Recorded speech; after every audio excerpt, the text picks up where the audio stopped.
नमस्कार। अहिले हामी काठमाडौँ जिल्ला बुढा नीलकण्ठ नगरपालिका हात्तीगाउँडा स्थित आइपुगेका छौँ। विशेषतः यो बढ्दो शहरीकरण त्यसैगरी हजारौं को संख्यामा बेरोजगारीको समस्या तपाईँ हाम्रो दैनिक समस्या जस्तो भएको छ। थुप्रै युवाहरू लागु औषधको चाहिँ दुर्व्यसनमा लागेर आफ्नो अमूल्य समयलाई बर्बाद पार्नु भएको छ, सक्नु भएको छ। तर हामी आज यस्तो एउटा फार्ममा आउँदैछौँ जस्तो सम्बन्ध एग्रो फार्ममा आउँदैछौँ। यहाँ चाहिँ एउटा युवाले थुप्रै मात्रामा चाहिँ नि युवाहरूलाई चाहिँ रोजगारमा समेटिरहेको स्थिति हामीले देख्नेछौँ। त्यो अपेक्षा गरेर आएका छौँ। थुप्रै खालका चाहिँ नि कृषि पशुपालनहरू चाहिँ उहाँले गर्नुभएको छ भन्ने हामीले सुनेर दियाला पोस्टको टिम नै हामी यतातर्फ आएका छौँ।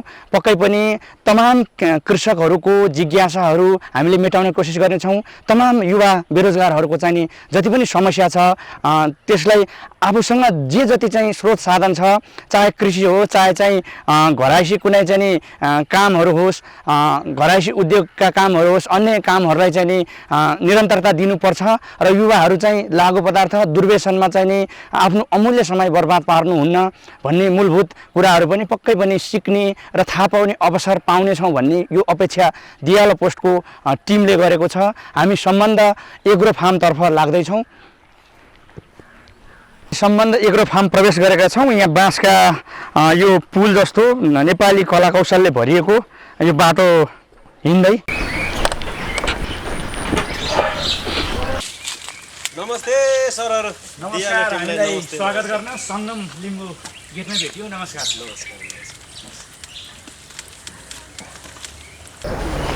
यो चाहिँ सम्बन्ध एग्रो फार्म हो है। यो फार्ममा चाहिँ नि के अरे हामीसँग 3-4 प्रजातिको गाई छन्।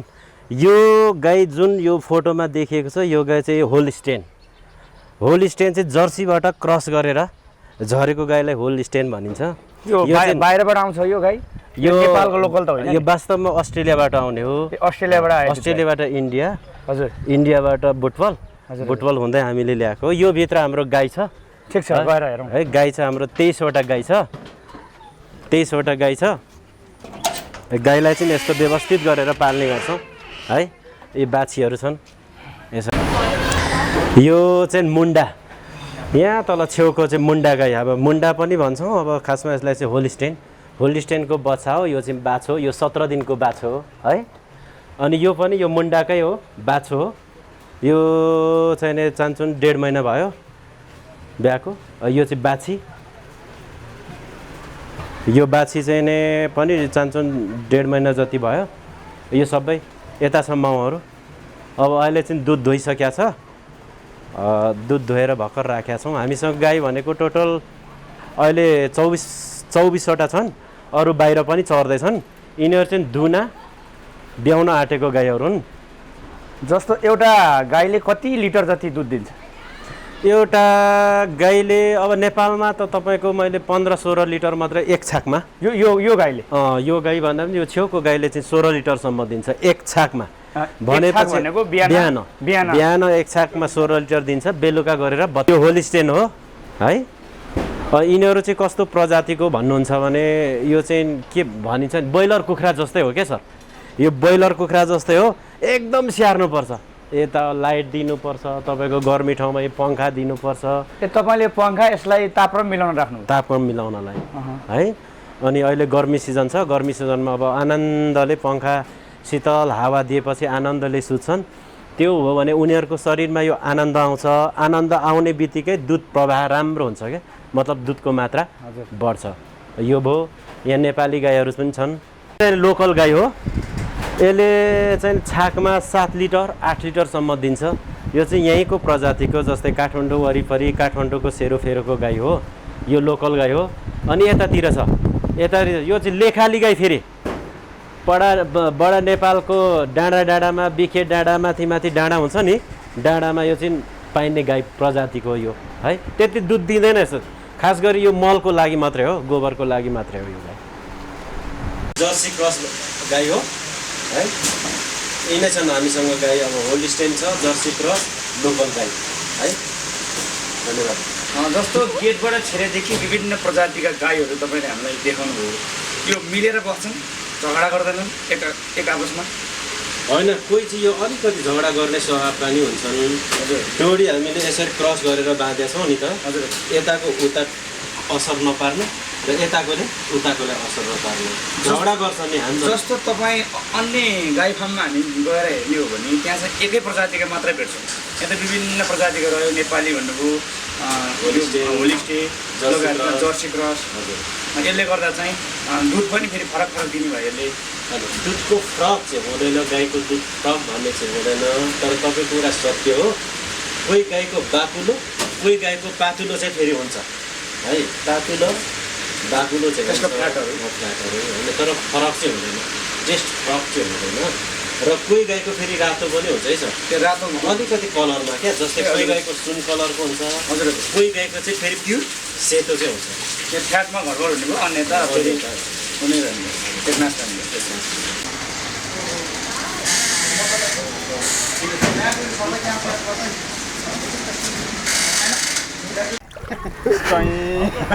यो चाहिँ नै मुङ्ग्री माछा हो यो माछा चाहिँ हामीले पूर्वाञ्चलको तरहराबाट मोरङबाट ल्याएर उत्पादन गरेको हो यहाँ पनि छ एउटा पोखरी उतापट्टि पनि छ दुईटा हो यो मुङ्ग्री माछा हो यो चाहिँ तर हामीले विशेष गरी हाम्रो यहाँ अर्ग्यानिक कटेज छ यो तपाईँको चाहिँ यो यहाँबाट समाउने हो यहाँबाट समाएर यो हाम्रो अर्ग्यानिक कटेजमा चाहिँ बेच्नको लागि हो है यो मुङ्ग्री माछा भनिन्छ यसलाई चाहिँ विशेष गरी नेपालको कुन कुन भूभागमा हुन्छ यो विशेष गरी भन्दा पनि यो जतै पनि पानी भएको पानी भएको ठाउँमा यो धमिलो पानीमा पनि यसमा हुने भयो हुन्छ पानी जस्तो अन्य ट्राउट माछाको हकमा चाहिँ सफा पानी मात्रै त्यो चाहिँ बाँच्न सक्छ भन्ने छ यो चाहिँ जस्तो पनि भूभागमा यसलाई तापक्रम केही चाहिँदैन यसले तापक्रम चाहिँदैन हिलो पनि खाएर बाँच्ने माछा हो हजुर हजुर यो पोखरीबाट कति जति उत्पादन हुन्छ यो र त्यो गरेर हुन्छ चान्छुन तपाईँको 17-18 हजार केजीसम्म हुन्छ केजी यो दुईटा त्यति धेरै हुन्छ त्यति धेरै हुन्छ यो पोखरीमा कति जति होला अन्दाजी यो पोखरीमा भन्दा अहिले फोहोर छ होइन हेर्न गाह्रो छ यहाँ चाहिँ 4-5 हजारसम्म हुन्छ ए 4-5 हजार हजुर हजुर ठिक छ उता चाहिँ यो मौङ्ग्री माछा हो यो लोकल प्रजातिको हो यो चाहिँ 2 महिनादेखि पालेको 2 महिनादेखि बेच्न मिल्छ एउटा माछा कति केजीसम्मको हुन्छ यो राम्रो स्याहार पुऱ्याएर ब्यालेन्स मिलाउन सकियो भने 3 केजीसम्मको हुन्छ यो यसलाई दाना के दिनुहुन्छ तपाईँहरूले दाना त विशेष गरी घरेलु दानाहरू तपाईँको अब मासु पसलहरूमा वेस्टेज हुन्छ नि वेस्टेज हुन्छ काम नलाग्ने मासुहरू हजुर अब कुखुराको आन्द्राहरू होइन अब फिडको दाना माछा फिडकै दाना त अब खुवाएर अलिक सम्भव हुँदैन खर्च महँगी हुन्छ खर्चिलो हुन्छ यतापट्टि लोकल माछा लेखिया रहेछ उस्तै हो कि अलि अलग हो यो होइन उस्तै हो एउटै प्रजातिको हो ए हजुर यहाँ अलिकति हिलो रहेछ यो पनि एउटै प्रजातिको हो हजुर र यो चाहिँ अलिक ठुलो पोखरी छ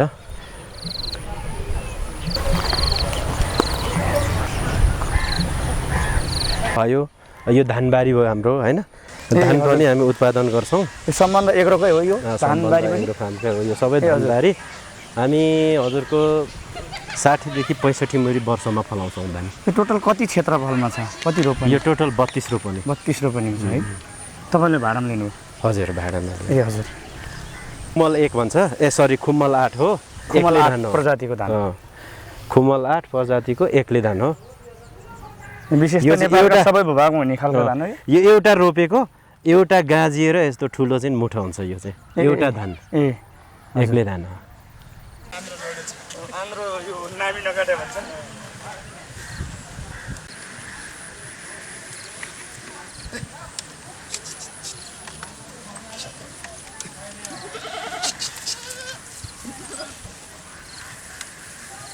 यतापट्टि चाहिँ हाम्रो लोकल कुखुरा छ है यो लोकल कुखुरा चाहिँ नि त्यहाँ चल्ला उत्पादन उतापट्टि हुन्छ मतलब त्यहाँ ओथारा बस्छन् अहिले पनि ओथारा बसिराखेका छन् ऊ माथि माथि परालको गुड छ नि हेर्नुहोस् त ए हजुर है ऊ त्यहाँ एउटा दुईटा तिनवटा चारवटा पाँचवटा बसिरहेछन् ए भनेपछि तपाईँले यो लोकल कुखुरा यहीँ उत्पादन गर्नुहुन्छ जस्तो गाउँघरमा पाउने गरी नै ओथारोमा राखेर यहीँ अन्डा ओथारो दिएर अनि उत्पादन गर्नुहुन्छ हजुर यो मेसिनबाट लिएर आएर हालेको त छैन नि होइन प्युर हो मेसिनबाट ल्याउने बित्तिकै ह्याचरी गर्ने बित्तिकै लोकलै भएन त्यो लोकल भएन त्यो त ब्रोइलर भइहाल्यो हजुर हजुर यो चाहिँ प्युर आफै अन्डा उत्पादन गरेर निकालेको यता यो अस्ट्रिच जस्तो पनि छ नि यो अस्ट्रिच चाहिँ एक दुईवटा त्यो सोको लागि मात्रै हो यसोको लागि व्यावसायिक रूपमा होइन सोको लागि मात्र हो यो चाहिँ प्युर हामीले चल्ला उत्पादन गरेर यहाँ हेर्न एउटा सक्नुहुन्छ। लोकल कुखुरा कति केजीसम्मको हुन्छ यहाँनिर लोकल कुखुरा राम्रो लोकल प्रजातिको अलिक ठुलो हुन्छ यो त कति वर्ष पालेपछि 3 केजी हुन्छ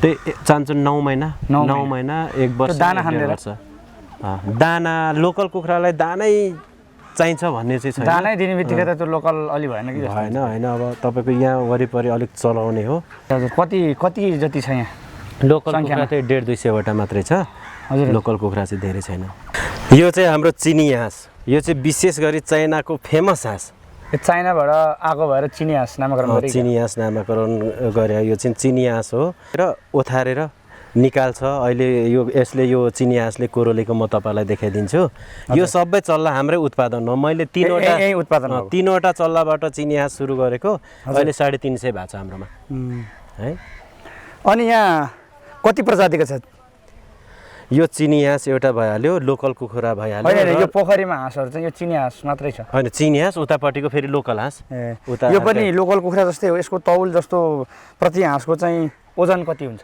ओजन यसको अलिक बढी हुन्छ यसको चाहिँ तपाईँको भालेको 4 केजी 4.5 केजीसम्म हुन्छ यो चाहिँ पोथीको चाहिँ तपाईँको 2-2.5 किलोसम्म हुन्छ हजुर अन्डा उत्पादन गर्नुहुन्छ अन्डा उत्पादन पनि गर्छौँ विशेष गरी चाहिँ चल्ला नै हो किनभने चल्ला उत्पादन गरेर हामीले यहीँ हुर्काएर ठुलो बनाएपछि यही कटेजलाई चाहिँ हामीले सेल गर्ने हो कि आउने गेस्टहरूलाई यहीँ खुवाउने हो हजुर अब यसको चाहिँ ओथारा बस्ने तरिका पनि म तपाईँलाई सिकाइदिन्छु यसरी बस्छ यो चिनी हाँस यसरी लोकल कुखुरा जस्तै यो चाहिँ ओथारा बस्या छ अब चल्ला निकाल्न आँटेको छ है यहाँनिर हेर्नुहोस् त यो चाहिँ नै ओथारा बसेको हो ओथारा बसेको यो ओथारा बसेको हो हजुर चल्ला निकाल्छ यो एउटा हाँसले कतिवटा चल्ला उत्पादन गर्छ कतिवटा अन्डा चाहिँ चिनी हाँस हो यो चिनी हाँसले चाहिँ यो चाहिँ तपाईँको आज 12-13 दिन भयो चल्ला निकालेको यो चिनी हाँस चाहिँ व्यावसायिक रूपमा एकदम फाइदाजनक छ एउटै माउले 21-22वटासम्म निकाल्छ र यो यिनीहरू मर्ने चान्स कम हुन्छ त्यो चल्ला कति दिनको चल्ला यो 12 दिनको 12 दिनमा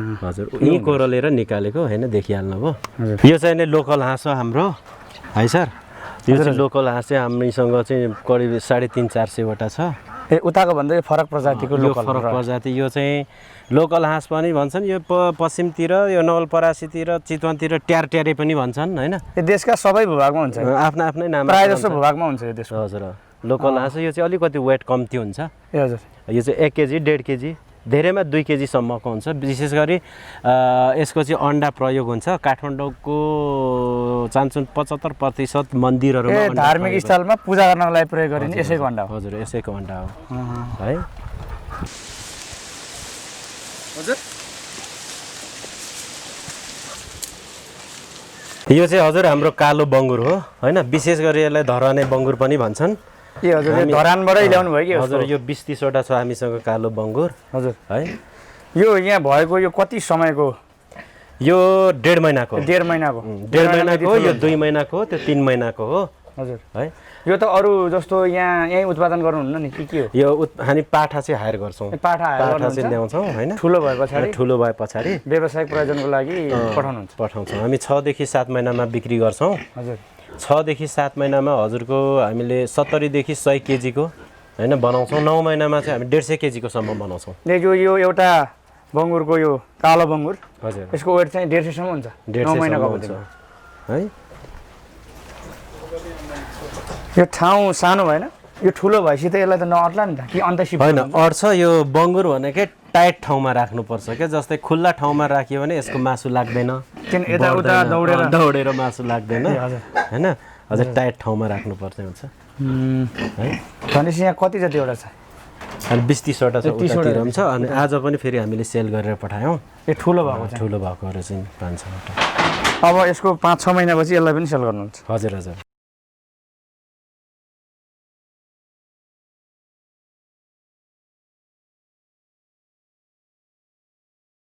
दियाल पोस्ट हेरेर बस्नुहुने तमाम दर्शकवृन्दहरूलाई नमस्कार म रोहित दियाली विशेष व्यक्तिहरूसँग कुरा गर्ने क्रममा हामी अहिले काठमाडौँ जिल्ला बुढा नीलकण्ठ नगरपालिका वडा नम्बर 8 हात्तीगैँडा स्थित एउटा कृषि फार्ममा आइपुगेका छौँ यो फार्मका सञ्चालक सङ्गम लिम्बूसँग हामी यो फार्मको बारेमा विशेष कुराकानी गर्नेछौँ। सङ्गमजी स्वागत छ यहाँलाई दियालो पोस्टमा। धन्यवाद रोहितजी र दियालो पोस्ट हेरेर बस्नुभएका सम्पूर्ण कृषक साथीहरू है, दाजुभाइहरू, दिदीबहिनीहरूलाई। यो विशेष महामारीको अवस्था छ, यसमा तपाईँले कसरी कर्मचारीहरू र यहाँ चाहिने खाद्य सामग्रीहरू यो जो गाई कुखुरा हाँसलाई कसरी व्यवस्थापन गर्नुभएको छ? यो विशेष महामारीले यो जुन हजुरले भन्नुभयो होला कोभिड-19 हैन, हजुर हजुर, यसले हामीलाई के पनि असर पारेको छैन है। यो कृषि भनेको चाहिँ हामी तपाईँ हाम्रो भनेको त एउटा हामी नेपाली आम नेपालीहरूको त जीवनशैली न हो कृषि भनेको हैन, बच्चादेखि गर्दै आएको र देख्दै आएको हो। त्यसैले हामीलाई सजिलो महसुस भइराखेको छ। दाना पानीको अवस्था पनि हामी अलिकति महँगी बढेको त हो हैन, केही हद महँगी बढेको त हो, तरै पनि ल्याउनको लागि लानको लागि चाहिँ कुनै पनि राज्यद्वारा अथवा यहाँको जिल्ला प्रशासनद्वारा अवरोध छैन हामीलाई। त्यो बिउ बिजन मलहरू त पाइरहनु भएको छ, त्यसको अभाव छ भन्ने छ नि होइन? हामीले काठमाडौँ भ्याली बाहिर त अभाव होला होइन, काठमाडौँभित्र चाहिँ हामीले पाइराखेका छौँ, तर महँगीमा होइन। यो कालो बजारिया छ यसमा होइन, यातायातको कारणले महँगो, कालो बजारी या यातायातको कारणले महँगो, तर पैसा चाहिँ महँगो छ। यो चाहिँ अब राज्यको आँखा पुगेको छैन त्योतर्फ है। महँगी चिज छ, महँगीमा चाहिँ पाइराखेका छौँ। महँगो तिरेर तपाईँहरूले त्यो सामग्रीहरू उपलब्ध गर्नुभएको छ। कति छन् कर्मचारीहरू यहाँ? हामीका कर्मचारीहरू टोटल मार्केटिङ हेर्ने र यहाँ भित्र फार्मभित्र काम गरेर 12 जना छौँ। तपाईँले यो सम्बन्ध एग्रो फार्म यो स्थापना गर्नुभएको कति भयो? मैले सुरुवाती गर्न थालेको चाहिँ 3 वर्ष भयो र आधिकारिक रूपमा दर्तै गरेर कानुनी रूपमा दर्ता गरेर गर्न थालेको चाहिँ 2 वर्ष भयो। यो 2 वर्ष भयो। हजुर बोले। सम्बन्ध एग्रो फार्म तपाईँले स्थापना गर्नुभयो, यसका मूलभूत उद्देश्यहरू के हुन्? सम्बन्ध एग्रो फार्मको मूलभूत उद्देश्य भनेको देशभित्रै बुझ्नुभयो नि, देशभित्रै केही रोजगारी सिर्जना गरेर हाम्रै दाजुभाइहरूलाई केही रोजगारी दिन सकिन्छ कि र नेपाललाई अथवा राज्यलाई केही हदसम्म सानो रोजगार सिर्जना गरेर पनि कृषि सम्बन्धी, फार्म सम्बन्धी, पशु पालन सम्बन्धी रोजगार सिर्जना गरेर राज्यलाई टेवा दिन सकिन्छ कि र अब देशको नारा छ नि समृद्ध नेपाल, समृद्ध नेपाललाई के टेवा दिन सकिन्छ कि भन्ने नै मूलभूत उद्देश्य। र 2 नम्बरमा चाहिँ नि जुन सहरीय जीवन छ नि, यो सहरीय जीवनमा बिताइराखेको आगामी पिँढीहरू हैन, युवा वर्गहरूलाई लक्षित गरेर यो कटेजमा आएर अर्गानिक फार्ममा आएर 9 डाँडापारी गाउँको 9 डाँडापारी समुद्र पारी गएर रमाइलो गर्नको लागि महसुस नहोस्, अथवा यही नजिकै काठमाडौँको नजिकै गाउँकै स्वर्गीय आनन्द पाउनको निमित्त मैले हजुरलाई अघि पनि जानकारी गराएँ। स्वर्गीय आनन्द दिनको निमित्त जस्तै एउटा उदाहरण दिउँ, सानो उदाहरण, एउटा भाले खाउँ भन्दाखेरि हामी त लोकल भाले खाउँ भन्ने बित्तिकै हामी 9 डाँडा पारी जानुपर्छ नि त, तर त्यो डाँडा पारी जान नपरोस्, यी नजिकै आएर अर्गानिक लोकल भाले, हाँस कुखुरा माछा हैन, लाइफ यहाँ चाहिँ यो फल्ना खान्छु, यो खालको खान्छु, यो कलरको खान्छु, यति केजीको खान्छु भन्ने महसुस दिलाउने नै हो सम्बन्ध एग्रो फार्मको उद्देश्य। कतिजनालाई रोजगार दिनुभएको छ? कतिजनाको घरमा चुलो बलिरहेको छ यो एग्रो फार्ममा काम गरेका कर्मचारीहरूको?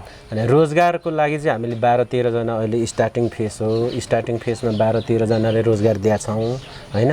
र अब दुधको कुरा गर्ने हो भने त हामीले सानसुन 150 घरमा दुध पुर्याउँछौँ। तपाईँहरू आफैले पुर्याउनुहुन्छ?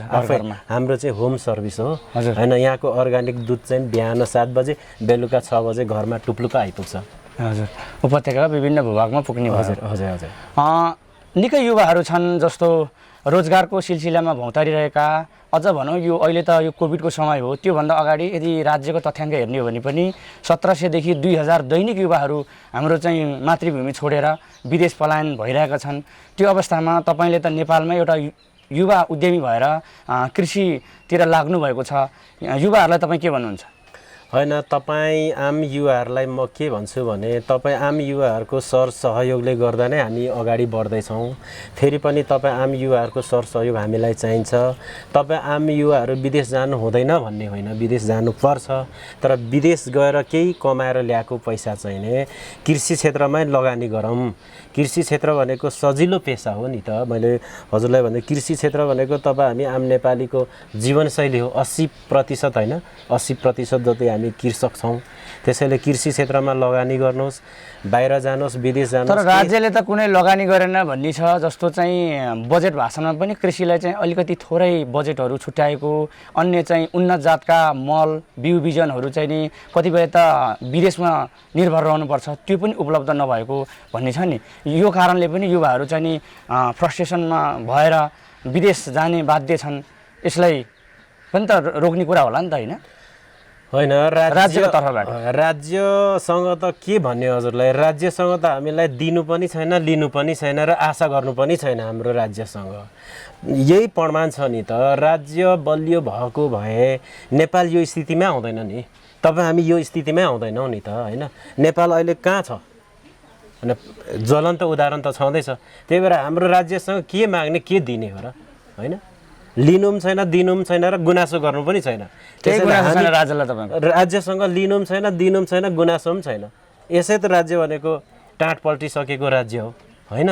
टाँट पल्टिसकेको राज्यसँग के नै माग्नु छ र? त्यसैले त हामी युवा आफै मिल्नुपर्छ, युवा आफै अगाडि बढ्नुपर्छ भनेपछि तपाईँको आह्वान सचेत युवाहरू चाहिँ मिलेर केही न केही व्यवसाय गरौँ, राज्यको मात्रै मुख नताकौँ, हामी पनि केही गर्न सक्छौँ, केही गर्नुपर्छ भन्ने हो। होइन, हो, सही कुरा हो। राज्यले हामीलाई केही नै त दिँदैन, के चाहिँ आश गरेर? त्यसैले हामी सबै एकजुट। तपाईँले यो अघि नै भन्नुभयो, जस्तो हामीले चाहिँ औपचारिक रूपमा कुन कुन राज्यको निकायमा दर्ता गर्नुपर्ने हो त्यो गरेर हामीले सञ्चालन गरेका हौँ भन्नुभयो। अब सरकारले पनि त दिइरहेको छ नि कृषि अनुदानका कुराहरू, विभिन्न चाहिँ नि मल बिउ बिजनका कुराहरू, त्यो पाउनु भएको छ कि छैन? मैले राज्यको निकायमा सबैभन्दा पहिला वडा कार्यालयमा दर्ता गरेको छु। हजुर, है, वडा कार्यालयमा दर्ता गरेको छु, कम्पनी रजिस्ट्रार कार्यालयमा दर्ता गरेको छु, घरेलुमा दर्ता गरेको छु, प्यानमा दर्ता गरेको छु र मैले सरकारलाई भ्याट कर सम्पूर्ण कुराहरू अडिट गरेर मैले राज्यलाई ट्याक्स बुझाइराखेको छु। तर जो तपाईँले सवाल उठाउनु भयो नि अनुदानका कुरा, गत वर्ष पनि गएका वर्ष पनि 63 अर्ब 40 करोड समथिङ अनुदान बाँड्यो रे सरकारले। तर कुन कृषकले पाए, कुन कृषकले पाएनन् त्यो डेटा त हामीसँग छैन। र कसै जानु भएन त्यसमा आवेदन फर्म भर्न या चाहिँ सम्बन्धित निकायमा नगएर तपाईँ यसो भन्दै हुनुहुन्छ या गएर पनि नपाउनु भएको? मैले हजुरलाई अघि नै भनिसकेँ, हामी जस्तो असली कृषकले पाउँदैन त किन जानु? आशै त छैन राज्यसँग, सरकारसँग आशै छैन। होइन, तपाईँ जाँदै नगएर फेरि पाइएन भन्न त पाइएन नि। होइन, जान त गइन्छ, हाम्रो फार्म दर्ता गरिन्छ, हाम्रो फार्म चाहिँ त्यहाँ दर्ता हुन्छ, छनौटमा पर्दैन, होइन? छनौटमा पुग्नलाई केही मापदण्ड थियो कि त राज्यको? त्यो त राज्य सञ्चालकहरूसँग थाहा छ होला, पत्रकार सर तपाईँले उहाँहरूलाई सोध्नुहोस्। तर हाम्रो जस्तो फार्म, होइन, पर्दैन, छनौटमा पर्दैन, होइन? मैले पुनः भने तपाईँको चाहिँ त्यो कुनै मापदण्ड त तोकिदिएको छैन नि राज्यले, यस्तो हुनुपर्ने या यति जनसङ्ख्याले रोजगार पाउनुपर्ने, यतिको क्षेत्रफलमा चाहिँ हुनुपर्ने र यसले मात्रै पाउँछ भनेर त्यस्तो छैन है? मापदण्ड छ, मापदण्डको हामीलाई फर्म पनि उपलब्ध गराउँछ र मापदण्डको फर्म अनुसार हामी पुरा गरेर फिलअप गरेर हामी राज्यलाई, सरकारलाई, निकायलाई, सम्बन्धित निकायलाई हामी उपलब्ध पनि गराउँछौँ। जस्तै भक्तपुरको कृषि ज्ञान केन्द्रमा पनि मैले गरेँ, होइन? तपाईँको अब अहिले राष्ट्रिय योजना आयोगमा पनि मैले पेस गरेको छु, कृषि मन्त्रालयमा कति गइयो, तर किन पर्दैन यो कुरा चाहिँ मैले बुझ्न सकेको छुइनँ। र सरकारले चाहिँ बाँडिराखेको छ अनुदान, र हामी जस्ता असली कृषकहरूको चाहिँ फार्महरू किन छनौटमा पर्दैन? त्यो चाहिँ सबै कृषकहरू मिलेर कुन दिन एक दिन मिलाएर समय मिलाएर सबैले आवाज उठाउनुपर्छ सरकार विरुद्ध। भनेपछि तपाईँको राज्यप्रति कुनै आशा अपेक्षा रहेन, यसो भनौँ? अब आशा छैन, बरु मैले सरकारलाई उल्टो ट्याक्स तिरिराखेको छु। ट्याक्स तिरिराखेको छु, त्यो बापत चाहिँ सम्बन्ध एग्रो फार्मलाई अथवा सङ्गम लिम्बूलाई के दियो त? सङ्गम लिम्बूको कर्मचारीहरूलाई सरकारले के चाहिँ दियो त? मैले त ट्याक्स तिरेको छु।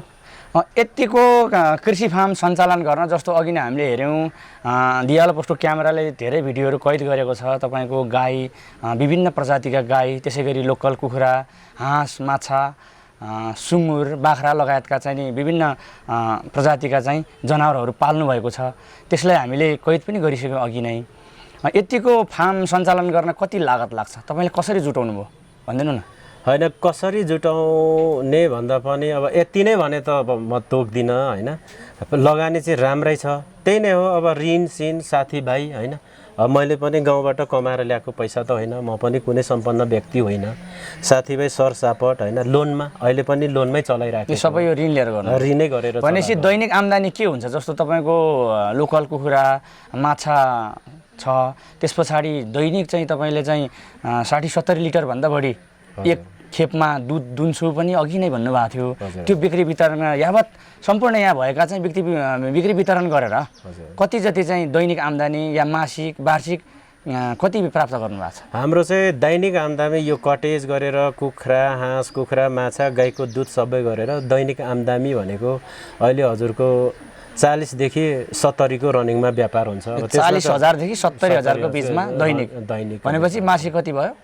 मासिक हजुरको त्यही 12-13 लाख भन्ने।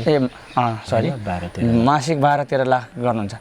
जस्तो अब यो स्थिति अहिले त छ कर्मचारीहरूलाई पनि अब 12-13 जना छ भन्नुभयो अघि नै, 11-12 जना।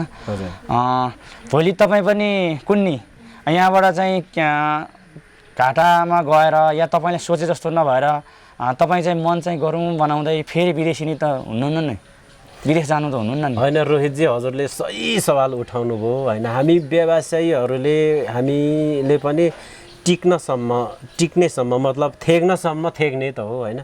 भोलि हामीलाई राज्यद्वारा केही सपोर्ट हुँदैन, एक्लै थेग्न मात्रै सकिँदैन, व्यापार घाटा भयो, यसरी महँगी बढ्दै गयो।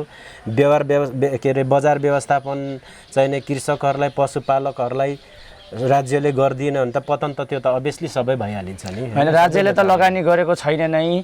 तमाम युवाहरू मिलेर यो कृषिमा मात्र नभई अन्य विभिन्न उद्योग, कल कारखाना, विभिन्न व्यवसाय गरिरहेको स्थिति देख्छौँ।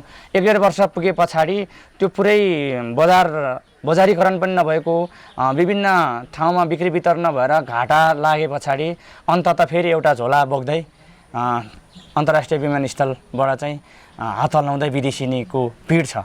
यो सवालमा पनि त मैले यो विषय जोडेँ तपाईँलाई। होइन, सही कुरा हो हजुर रोहितजी। कस्तो हो भन्नुहुन्छ भने यो कृषि फार्म पनि त हामी उत्पादन त गर्छौँ र यसलाई बजार व्यवस्थापन गर्न त राज्यले एउटा सिस्टम ल्याउनु पर्यो नि त। जस्तै एउटा अन्डा उत्पादन गर्छौँ, बेच्ने कहाँ त हामीले, त्यो सिस्टम एउटा राज्यले मिलाइदिनु पर्यो। जस्तै अर्को हामी गोबर उत्पादन गर्छौँ होइन। अब हामीले उत्पादन गरेको गाईको गोबर, यसलाई प्राङ्गारिक मल, यो प्राङ्गारिक मललाई चाहिँ कसरी व्यवस्थित गर्ने राज्यले गरिदिँदैन। धेरै ट्याक्स लिएर तपाईँको कहाँ चाहिँ भ्रष्टाचार गर्न पाइन्छ भनेर रासायनिक मल चाहिँ युरिया मलहरू जो छ नि त्यो चाहिँ अब इन्डियाबाट बाहिरबाट नेपाल भित्याउँछ होइन। अहिलेका कृषि मन्त्रीहरूलाई चाहिँ व्यवस्थापन गरेन भनेर अहिलेका कृषि मन्त्री त आश लाग्दो हुनुहुन्छ नि त। उहाँको भाषणहरू पनि सुन्दाखेरि राम्रै लाग्थ्यो र उहाँको भिजनहरू पनि राम्रै लाग्थ्यो होइन। उहाँले पनि मलाई यस्तो ठुलो आश गरेको कृषि मन्त्री हो कि अहिलेको कृषि मन्त्री। हजुर, कृषकहरूले आफ्नै आँगनमा, आफ्नै घुर्यानमा, आफ्नै गोठ पँधेरा खेतबारीमा उत्पादन गरेको प्राङ्गाणिक मललाई व्यवस्थित गर्ने एउटा नियम ल्याउँछ होला भनेको त प्राङ्गाणिक मलको त कृषि मन्त्रालयको एउटा तपाईँको एउटा के भन्छ योजनामा छँदै छैन। प्राङ्गाणिक मलको त उच्चारण पनि छैन। रासायनिक मल, युरिया मल भित्राउने यस्तो मात्रै छ। अब के आशा गर्नु? तपाईँले त भन्नुभयो उपत्यकाभित्र रहेर यहाँका आसपासका चाहिँ नि बढ्दो सहरीकरण, यहाँका चाहिँ व्यवसायी विभिन्न व्यक्तित्वहरू आएर यहाँ आफै चाहिँ उत्पादन भएको, बाहिर बजारीकरण नगरी यहीँ नै यहाँ उत्पादन भएको यहीँ चाहिँ उपभोग गर्नुहुन्छ भन्नुभयो। तर अन्य ठाउँमा यस्तो स्थिति छ, विभिन्न कृषकहरू जस्तो एउटा गोलभेडा उत्पादन गर्नुहुन्छ उदाहरणको लागि, किसानले पाउने मूल्य भनेको 5 देखि 7 रुपियाँ। तर तपाईँ हामी गएर कालीमाटी लगायतका अन्य व्यवसायिक क्षेत्रमा गएर किन्ने हो भने त्यसलाई 90 रुपियाँ 100 रुपियाँ तिर्नु परेको छ। यहाँ चाहिँ पुँजीपति भन्नुपर्छ, उहाँहरूले चाहिँ बिचौलियाहरूले त्यो जम्मै खाइदिएका र असली कृषक, वास्तविक कृषकले चाहिँ त्यो नपाएको त्यो मुनाफा भन्ने पनि छ नि। के भन्नुहुन्छ? हो, यही पोइन्टमा त हजुरलाई मैले अघि पनि के भने राज्यले के गर्नु पर्यो भन्दा त यसले चाहिँ सठिक सल्युसन के छ भने व्यवस्थित गर्नु पर्यो बजार व्यवस्थापन। भनेपछि तपाईँको कुरो आफै उत्पादन गर्ने र आफै बिक्री गर्नुपर्छ भन्ने हो?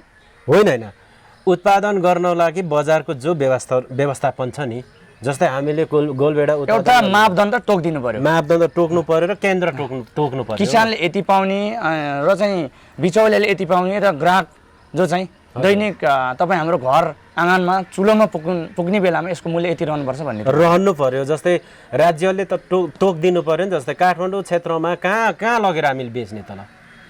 हामी यहाँ हात्तीगढामा काठमाडौँमा उत्पादन गर्छौँ, भक्तपुर लगेर बेच्ने हो कि कालीमाटी लगेर बेच्ने हो कि? एउटा केन्द्र त चाहियो नि त। व्यापारिक क्षेत्र भएन भने व्यापारिक क्षेत्र भएन, व्यवस्थापनै भएन होइन, व्यवस्थापन हुनु पर्यो। थुप्रै छ हेर्नुहोस्, यो कोभिडकै समयलाई जोडेँ मैले। यो समयमा केही कृषि फार्ममा दियाला पोस्टका हामी केही साथीहरू केही टिमहरू गयौँ। उहाँहरूको उत्पादन चाहे मुला होस् चाहे तपाईँको गोलभेडा होस् कुहिएर फ्यालिरहेको स्थिति। एउटा कृषि फार्मको साथीले त अझ के भन्दै थियो, मुला उत्पादन गरेँ 2 रुपियाँ किलो लिन आएँ र मैले चाहिँ उत्पादन गरेको मुलालाई 10,000 खर्च गरेर फ्याल्नको लागि पनि मैले त्यसो गरेँ। यो सबै चिज छोडेर चाहिँ म चाहिँ कृषितिर लागेँ। तर यस्तो रह्यो, मलाई पहिलोचोटि नै मेरो चाहिँ दाँतमा ढुङ्गो परेको जस्तै भयो, मलाई गाह्रो भयो, ऋण लिएर गरेको थिएँ पनि भन्यो। यसलाई चाहिँ नि हल गर्नको लागि, यसलाई अन्त्य गर्नको लागि पनि त तपाईँले भने जस्तै विभिन्न ठाउँमा चाहिँ नि व्यापारिक क्षेत्र चाहियो, त्यसका मूल्य राज्यले निर्धारण गरिदिनु पर्यो भन्ने तपाईँको कुरा। हजुर, जस्तै मौलिक उत्पादन यसको सजिलो उपाय छ। मौलिक उत्पादनलाई प्रोत्साहन गर्नु पर्यो होइन, बाहिरबाट आयातितलाई निरुत्साहन गर्नु पर्यो। तपाईँले चाहे यहाँका जनावर पशु पन्छी होस् होइन, अन्य उसमा जस्तो दानाहरू रासायनिक चिजहरू प्रयोग गरेका, चाहे दाना होस् चाहे अन्य चिजहरू खुवाउनु भएको छ या पूर्ण अर्ग्यानिक छ? त्यो चाहिँ रोहितजी कस्तो भने हामीले महसुस गरेको र हामीलाई विश्वास भएको चाहिँ अर्ग्यानिक हो। तर अब त्यो तपाईँको रसायनयुक्त छ छैन भन्ने मापदण्ड नाप्ने पनि हामीसँग यन्त्र पनि छैन। होइन, मैले त्यसो भनेन। जस्तो यहीँभित्र तपाईँले उत्पादन भएको घाँसहरू चाहिँ दिनुहुन्छ या त्यो सबै चिजहरू चाहिँ त्यसको सन्तुलित मात्रा मिलाएको दानाहरू चाहिँ तपाईँहरूले गाईलाई कुखुरालाई दिनुहुन्छ? हामी 50% चाहिँ यहाँका हरियो परियो घाँसपात दिन्छौँ बिहानीमा। बेलुका चाहिँ अब भुस्सा भनिन्छ होइन, भुस्सा भनेको चाहिँ परालले काटेर मसिनो भनेको भुस्सा र दाना मिक्स गरेर होइन, पिठो मिक्स गरेर कुँडो खोले दिन्छौँ हामीले। तपाईँको यो सम्बन्ध एग्रो फार्ममा कृषि खेती पनि गरिरहनु भएको, धानदेखि लिएर विभिन्न पशुपालन त छँदैछ नै, यहाँ कटेज पनि छ। यहाँ आउने पाहुनाहरूलाई तपाईँले कसरी सत्कार गर्नुहुन्छ? हामीले यहाँ आउने पाहुनाहरूलाई कसरी सत्कार गर्छौँ भने हामी संसार दिन्छौँ भनेर चाहिँ सत्कार गर्दैनौँ। हामीले यहाँ आउने पाहुनाहरूलाई के मात्र भन्छौँ भने यहाँ आउने पाहुना जति सबैलाई गाई यसरी पालिन्छ, गाईको दुध यसरी उत्पादन गरिन्छ होइन, माछा यसरी पालिन्छ, माछालाई यसरी चाहिँ नै ठुलो बनाइन्छ, यसरी हुर्काइन्छ र लोकल कुखुरालाई कसरी उत्पादन गरिन्छ र लोकल कुखुराले अन्डादेखि लिएर चल्लासम्म कसरी उत्पादन गर्छ र कालो बङ्गुरहरू कसरी पाल्न सक्छौँ र कसरी पाल्ने तरिका सहज, त्यसलाई चाहिँ दाना पानीदेखि लिएर त्यसले स्वस्थ राख्नको लागि कसरी सहज पार्न सकिन्छ र चिनिया हाँसलाई पनि कसरी उत्पादन गर्न सकिन्छ, बढाउन सकिन्छ र त्यहाँबाट कसरी प्रफिट लिन सकिन्छ र लोकल हाँसलाई पनि कसरी कम्ती दाना दिएर चाहिँ धेरै फाइदा निकाल्न सकिन्छ भनेर आउने गेस्टहरूलाई अथवा आउने पाहुनाहरूलाई चाहिँ त्यो सिकाउँछौँ र त्यो सिकाइसकेपछि यो चिजहरूको चाहिँ नै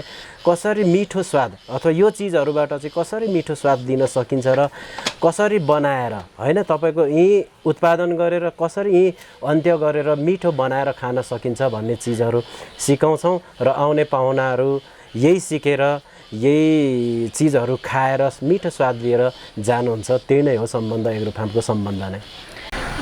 अन्तमा तपाईँ के भन्न चाहनुहुन्छ दियालो पोस्ट हेरेर बसिरहनु हुने दर्शकवृन्दलाई? दियालो पोस्ट हेरेर बस्नुहुने सम्पूर्ण दर्शकहरूलाई होइन, स्वस्थ रहनुहोस् होइन, आफ्नो व्यवसायमा आबद्ध रहनु नै सम्पूर्ण कृषक मात्रै नभएर आम नेपाली दाजुभाइ तथा दिदीबहिनीहरू स्वस्थ रहनुहोस्, आफ्नो व्यवसायहरू आफ्नो कामहरू अगाडि बढाउनुहोस् भन्न चाहन्छु। र आम कृषकहरूको तर्फबाट मैले चाहिँ के भन्न चाहन्छु भने कृषि मन्त्रालय अथवा राज्यलाई के भन्न चाहन्छु भने राज्यको नारा त कृषि क्रान्ति भन्ने छ नि, कृषि क्रान्ति भनेको चाहिँ के हो भनेर हामी आम कृषकहरूलाई चाहिँ राज्यले बुझाइदिनुहोस् भन्न चाहन्छु। र यो दियालो पोस्टबाट यदि हामी कृषकहरूको आम नेपाली कृषकहरूको आवाज पुग्छ भने कृषि क्रान्ति भनेको चाहिँ के हो, हामी कृषि क्रान्ति भन्छौँ, कृषि क्रान्ति भन्छौँ र हामी कृषकहरूको लागि चाहिँ कृषि क्रान्ति ल्याउनु पर्ने के हो र हामीले सपोर्ट गर्नुपर्ने के हो र राज्यले सपोर्ट गर्ने के हो, यो पनि बुझाइदिनु भए राम्रो हुन्थ्यो कि भन्न चाहन्छु। यो विषम परिस्थितिमा पनि दियालो पोस्टलाई तपाईँले अमूल्य समय दिनुभयो। तमाम कृषक दाजुभाइ दिदीबहिनीहरूलाई कृषि क्षेत्रको बारेमा जानकारी दिनुभयो, राज्यले गरेका काम कर्तव्य र चाहिँ युवाहरूले गर्नुपर्ने युवाहरूको उत्तरदायित्वको बारेमा तपाईँलाई धन्यवाद छ। नमस्कार। हामी खेतबारीमा काम गर्ने एउटा कृषकलाई पनि होइन, खेतबारीमा काम गर्ने कृषक साथीहरू, पशुपालक साथीहरूको सानो आवाजलाई पनि बुलन्द पार्ने एउटा दियालो पोस्टले मौका दिनुभयो। यसको लागि हामी आम कृषकको तर्फबाट हृदयदेखि नै धेरै धेरै धन्यवाद। हवस् त, नमस्ते।